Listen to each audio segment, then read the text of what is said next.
Who is Wyatt in Westworld Season 1? Plenty of the hosts seem to be afraid of him or follow him, and the man in black seems to be hunting for him. But who is he? Hi everyone, this is Robert. Welcome to Deep Geek. This video is brought to you with the support of my brilliant Patreon community. Please do check out the link to my Patreon page if you're interested in joining up for some exclusive audio content. And do consider subscribing here if you enjoyed the video. This video contains spoilers for the entire first season of Westworld. If you don't want to know what happens, then this is your chance to click away. There is no doubt that Wyatt is one of the most enigmatic characters in Westworld Season 1, and it's only really in the season finale that we truly understand who or what he is. And in order to understand that, we need to be clear in our minds on what a host actually is, and how they are put together. We see a host's physical body being built numerous times in Westworld, even in the title sequence itself, but this body is just a body. On its own it is, to all intents and purposes, a very expensive mannequin. It's a blank canvas in humanoid form. What gives it life or animation is the set of motivations, skills, strengths, memories and so on that are placed inside it, and these are developed separately. In simple terms, these skills and memories and the personality of a character get downloaded into a body, and then the host becomes that character. So we see that some host bodies have been host to two or more different characters with different skills and personalities. We see this most clearly with Maeve, who seemed to have a very different character and skill set as a mother and on a farm, before that set of skills and abilities got wiped, and a new set, those of a saloon bar owner and madam, got put into her instead. But we also see it with minor characters like Angela, who was the welcome host when William arrived at the park for the first time, appeared briefly as a lady with a parasol in the early days of the park, and then much later as a follower of Wyatt.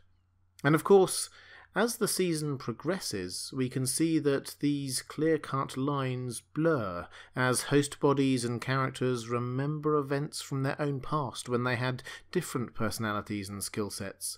But let's keep this simple for now, as it helps us understand who Wyatt is. The point here is that the host's body and their named package of starting experiences, skills and personalities were developed separately and should be treated separately.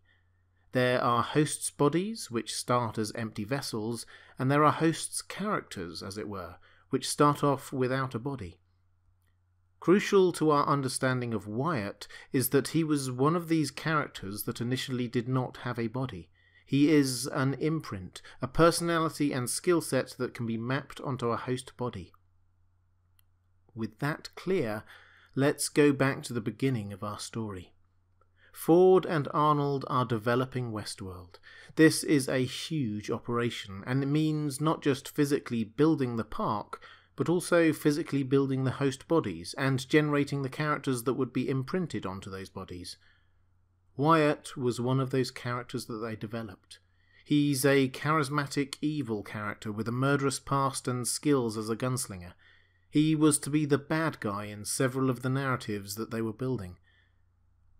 It was at this point that Arnold, still in deep mourning for his son, and convinced that the hosts were developing consciousness and therefore the park should not be open to the public, felt that the best way to do this was to wipe out everything that he had created, the hosts and himself.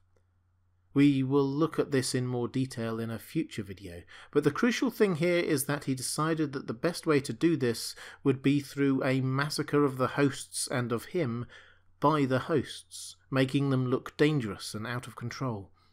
And he decided that the way to do that was through a particularly dangerous evil character they had already developed but not yet allocated to a body: Wyatt. The fact that Wyatt was still just a personality and skill set wasn't an issue, because Arnold could just download the character and skills into one of the other host bodies that they had created. And the host body he knew best was Dolores.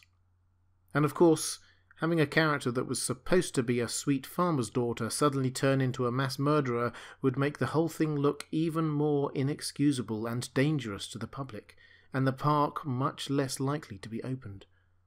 So Dolores, assisted by Teddy, killed all the hosts in the town of Escalante, and Arnold himself.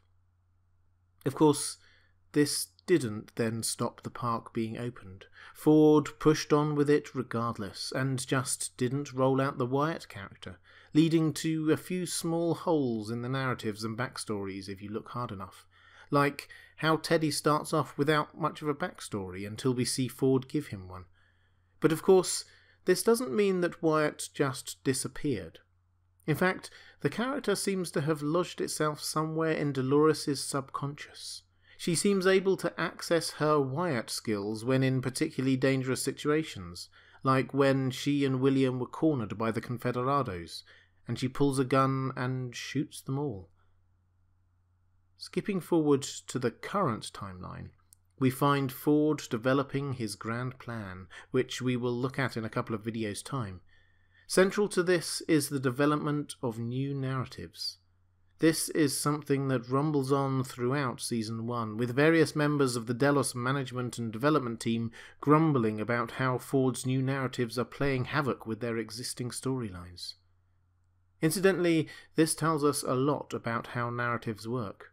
They are changes in the memories, motivations, and relationships for hosts, creating new loops of actions for them to go through, and clues to give to guests. Because the hosts are doing different things with the new narratives, this creates new experiences and adventures for the guests. One of the elements of Ford's new narrative was replanting, or planting for the first time, the memory of Wyatt into hosts' minds. For Armistice, this is the memory of Wyatt attacking her village when she was a child, and hence her motivation to track him down now. For Angela, this seems to have turned her into some kind of half-feral acolyte of Wyatt. And for Teddy, this seems to give him the backstory that he is missing. After this has been imprinted on him, he tells Ford, "Yeah, course I remember Wyatt. You look upon the face of true evil you ain't liable to forget. He claimed he could hear the voice of God. It started down near Escalante. Army was sent to put down the natives, bad business. Wyatt was a sergeant, went missing while out on some manoeuvres and came back a few weeks later with some pretty strange ideas." And between all these hosts' memories of Wyatt, we get an image of him as the bearded soldier we see, and the story that he murdered everyone in the village of Escalante, aided by Teddy, who was under his spell in some way. Ford is deliberately creating in the hosts' minds a version or versions of what actually happened with Arnold downloading the character of Wyatt into Dolores and setting her loose on Escalante with Teddy. And the reason why Ford is doing this is to trigger in Teddy, who very quickly starts to break through to a true understanding of who was doing the shooting, the memory of his actions, and fundamentally to give Dolores a shortcut to her gaining self-consciousness. Which brings us to the Season 1 finale. Ford has opened Dolores' mind to a point of apparent self-awareness, and she now seems to have access to Wyatt's skill set at will, not just at moments of great danger. The attack on the board and guests at the end of Season 1 is deliberately set up to be reminiscent of the last time she went on the rampage as Wyatt. Ford deliberately took them to the same place, even to the extent of digging the town back up again after it had been buried in sand.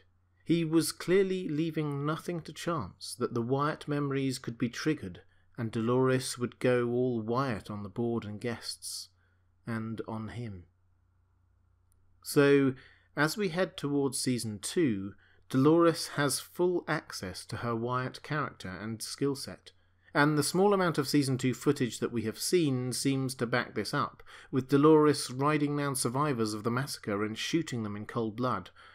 Wyatt may not, and may never have been, a physical host, but the skill set and motivations that are Wyatt are well and truly here to stay, in Dolores, and they will surely have a massive impact on the storyline in Season 2. But what do you think? Where is Wyatt now? Is Dolores now fully Wyatt, or is there some of her old personality left? And what will happen with the Wyatt cultists who appear to have holed up not too far from Escalante? Let me know in the comments below. As I said, please do check out my Patreon page, and don't forget to subscribe here if you enjoy the video. Thanks for watching. That's all for this time. I'll see you again soon.